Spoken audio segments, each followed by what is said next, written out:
बिस्मिल्लाहिर्रहमानिर्रहीम। आज हम सब्जेक्ट डिस्कस करेंगे कैलकुलस 2। इसका आज लेक्चर 3 है the fundamental theorem of calculus.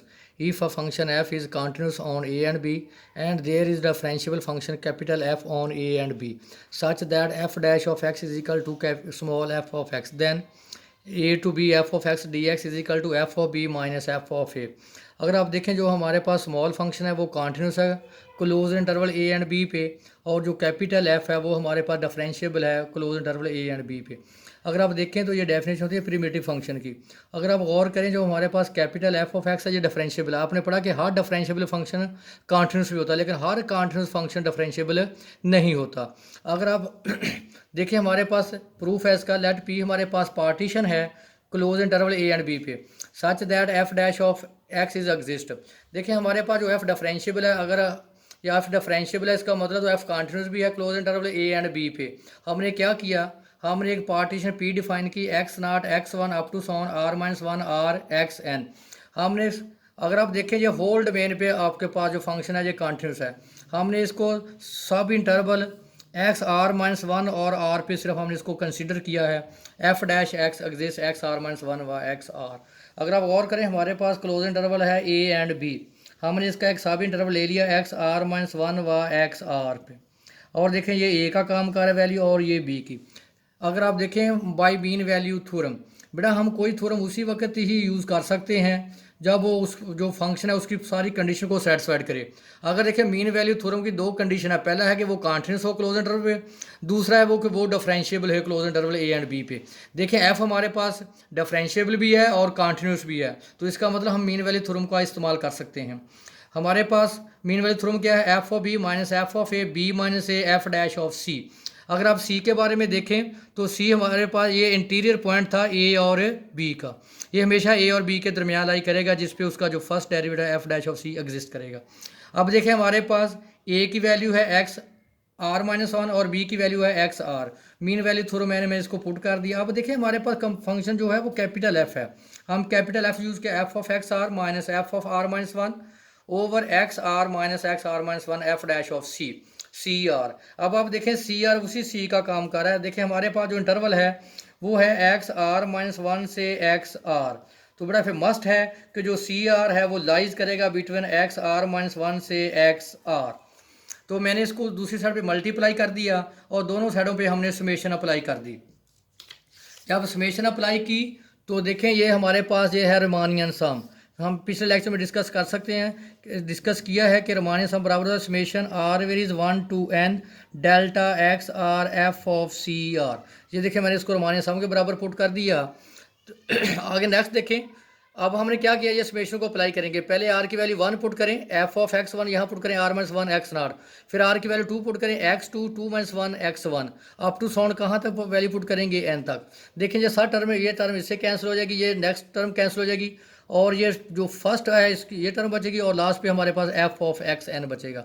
अब आपको पता है कि एक्स नॉट हमारे पास ए के इक्वल होता है और एक्स एन हमारे पास बी के इक्वल होता है, तो एक्स एन की वैल्यू मैंने बी पुट कर दी, एक्स नॉट की वैल्यू मैंने ए पुट कर दी।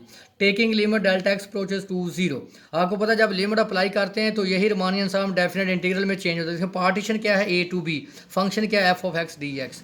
अब आप देखें ये हमारे पास जो फंक्शन है F of B minus F of A, ये इंडिपेंडेंस ऑफ डेल्टा एक्स है। यहाँ डेल्टा एक्स की वैल्यू पुट करने से कोई फर्क नहीं पड़ेगा, F of B minus F of A. ये हमारे पास है first fundamental theorem of calculus का प्रूफ। अब हम इसकी चंद प्रॉपर्टीज डिस्कस करेंगे। Properties of definite integral a to B F of x is equal to a to B F of Z D z. इसका मतलब है कि डेफिनेट इंटीग्रल में वेरिएबल चेंज करने से कोई फर्क नहीं पड़ता। हम इसका प्रूफ करेंगे बाई फर्स्ट फंडामेंटल थ्योरम जो भी हमने प्रूफ किया है, A to B F of X D X is equal to capital F of B minus capital F of A. तो आप देखें हमारे पास प्रीमेटिव फंक्शन था उस थ्योरम में, F dash of x is equal to F of X A less equal X less than B. तो हमने इसकी लेफ्ट हैंड साइड ली A to B F of X D X. तो fundamental theorem के मुताबिक upper limit minus lower limit, देखें F of B minus F of A to B F of Z D Z, वही first fundamental theorem of calculus, F of B minus F of a. आप देखिए दोनों equation equal हैं from equation one and two. इसका मतलब है कि definite integral में वेरिएबल चेंज करने से कोई फर्क नहीं पड़ता। इसका सेकंड थ्योरम है A to B F of X. देखिए ए इसकी लोअर लिमिट है, बी इसकी अपर लिमिट है।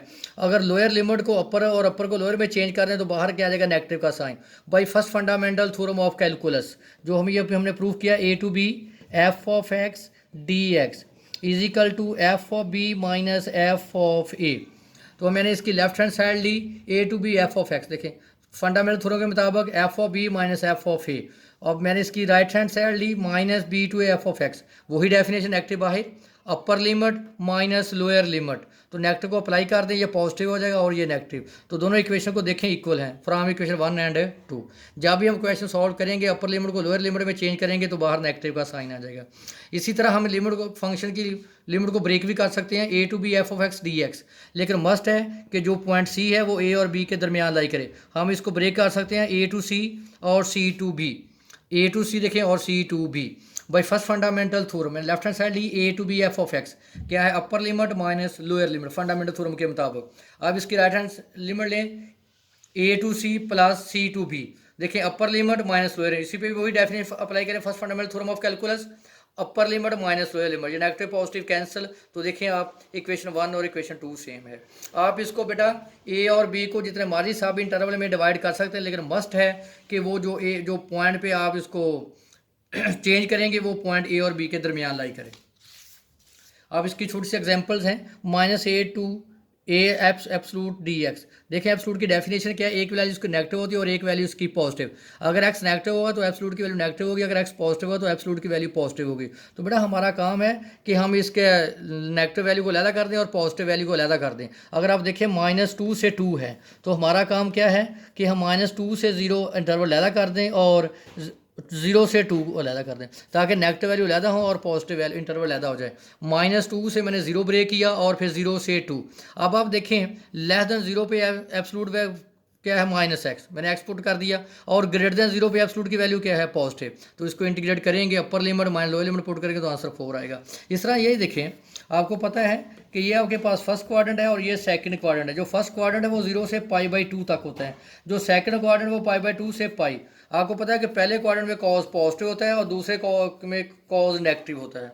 हमारा काम है इसको हम ब्रेक करें 0 से π/2 ताकि फर्स्ट क्वाड्रेंट शो हो और π/2 से 3π/2। आपको पता है कि फर्स्ट क्वाड्रेंट में कॉज की वैल्यू पॉजिटिव और सेकंड क्वाड्रेंट में कॉज की वैल्यू नेगेटिव। उसके बाद मैंने इसको इंटीग्रेट कर दिया, अपर लिमिट माइनस लोअर लिमिट, तो आया -2 - 1/√2।